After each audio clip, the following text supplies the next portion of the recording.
यह कहानी है इंसीडियस 2010 की, जहां एक मासूम बच्चे की आत्मा एक खतरनाक दूसरी दुनिया में फंस जाती है। और आप देख रहे हैं movies in Hindi express. Movie की स्टार्टिंग में हम देखते हैं कि रेनाई जागती है और एक एल्बम में फोटो देखती है।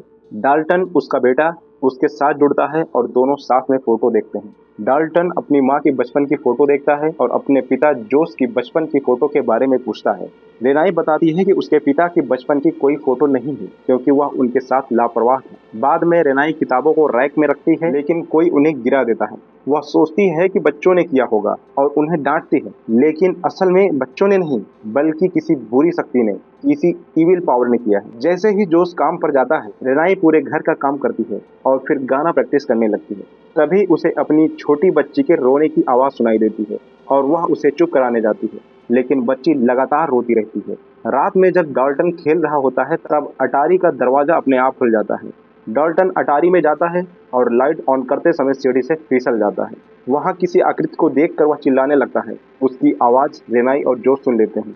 दोनों दौड़ कर आते हैं, लेकिन डाल्टन उन्हें नहीं बताता कि वह किससे डरा था। वह बस इतना कहता है कि वह सीढ़ी से गिर गया था और उसके सिर व पैरों में हल्की चोट आई है।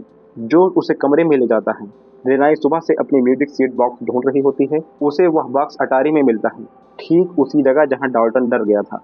अगली सुबह डाल्टन उठता नहीं है। उसे अस्पताल ले जाया जाता है और पता चलता है कि वह कोमा में है। डॉक्टर भी कोमा की वजह नहीं जान पाते, जबकि सभी टेस्ट नॉर्मल होते हैं। 3 महीने बाद वे डाल्टन को घर वापस ले आते हैं, लेकिन वह अभी भी कोमा में है। रेनाई को बेबी मॉनिटर से अजीब आवाजें सुनाई देती हैं। आवाजें धीरे धीरे तेज हो जाती हैं और बच्ची रोने लगती है। रेनाई दौड़कर वहां जाती है, लेकिन कोई नहीं मिलता। फॉस्टर बताता है कि डाल्टन रात में नींद में चलता है और इसी वजह से वह डरता है। रेनाई उसकी बात को नजरअंदाज कर देती है, लेकिन डाल्टन कोमा में है। रात में फॉस्टर उठता है और देखता है कि डाल्टन के कमरे की तरफ कुछ हो रहा है। डर के कारण वह दरवाजा बंद कर देता है, लेकिन उसे लगता है कि कोई उसके कमरे से बाहर आ रहा है। वह डर कर बिस्तर पर चला जाता है। उसी समय जोश और रेनाई के कमरे का दरवाजा खटखटाया जाता है। जोश चेक करने जाता है, लेकिन वहां कोई नहीं होता। अचानक सिक्योरिटी अलार्म बज उठता है और दरवाजा खुला मिलता है। रेनाई को फिर से बच्ची की रोने की आवाज आती है और उसे कमरे में एक आदमी दिखाई देता है। वह डर कर चिल्लाती है और जोश को बुलाती है। जोश कमरे को चेक करता है, लेकिन कोई नहीं मिलता। हालांकि दरवाजे अपने आप खुलते बंद होते रहते हैं। समय बीतता है, लेकिन डाल्टन ठीक नहीं होता।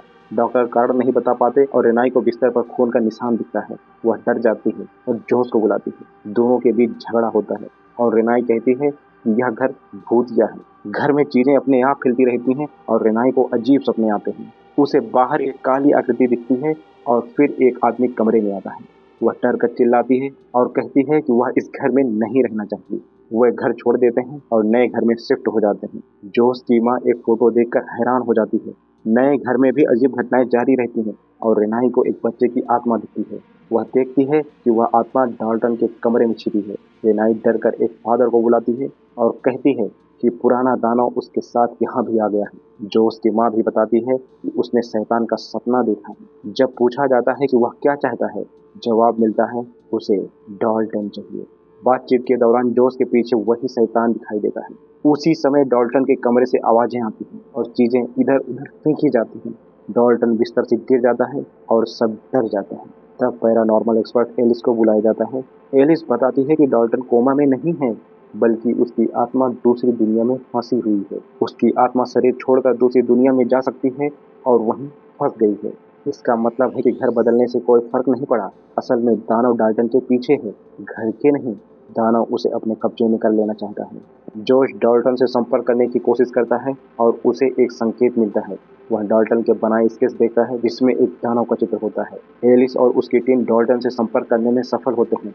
डाल्टन बताता है कि वह एक ऐसे आदमी से डरता है जिसका चेहरा आग जैसा है। वह उनसे बात करने से डरता है क्योंकि दानव सुन सकता है। डाल्टन कहता है कि दानव ने उनकी बात सुन ली है। उसी समय घर में भयानक गतिविधियां शुरू हो जाती हैं। चीजें इधर उधर फेंकी जाती हैं और कई दानव आ जाते हैं। जोश भी यह सब देखता है और रेनाई को बचाने की कोशिश करता है। एलिस दानव को निकालने की कोशिश करती है और स्थिति थोड़ी सामान्य होती है, लेकिन रिकॉर्डिंग में दिखता है कि दानव अभी भी मौजूद है। पता चलता है कि वह डाल्टन को अपने कब्जे में लेना चाहता है। जोश के बचपन की एक पुरानी आत्मा से भी उसका संबंध सामने आता है। उस आत्मा का उद्देश्य जोश को अपने कब्जे में लेना था। एलिस बताती है कि उसने पहले भी जोश की मदद की थी। अब केवल जोश ही डाल्टन को बचा सकता है। उसे चेतावनी दी जाती है कि वह सावधान रहे। वरना आत्माएं उसके शरीर पर कब्जा कर सकती हैं। जोश दूसरी दुनिया में जाकर डाल्टन को ढूंढता है। उसे डाल्टन जंजीरों में बंधा हुआ मिलता है। वह उसे छुड़ाता है लेकिन दाना उन्हें देख लेता है। दाना उन पर हमला करता है लेकिन वे बच निकलते हैं। जोश कई दानवों से घिर जाता है। रेनाई की आवाज सुनकर वह वापस रास्ता ढूंढता है। डाल्टन अपने शरीर में लौटने की कोशिश करता है। दाना उसे रोकने की कोशिश करता है। आखिरकार डाल्टन अपने शरीर में वापस आ जाता है। जोश को वही बूढ़ी औरत दिखाई देती है जो उसके बचपन में दिखी थी। वह उससे कहता है कि दूर हो जाओ। बाद में पता चलता है कि जोश बाहर है और आत्मा अंदर। डाल्टन ठीक हो जाता है और सब खुश होते हैं। एलिस वापस जाने लगती है। फोटो लेते समय उसे कुछ अजीब दिखता है। जोश अचानक गुस्सा हो जाता है। पता चलता है कि उस पर आत्मा का कब्जा हो चुका है और वह एलिस को मार देता है। हेनाई यह सब देखती है और डर जाती है। अंत में उसे फोटो में सच्चाई दिखती है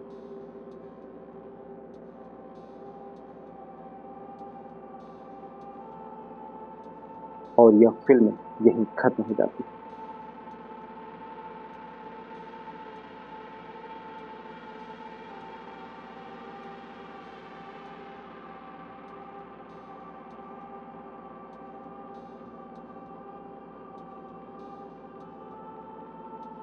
अगली बार और गहरा खौफ। Subscribe to movies in Hindi express.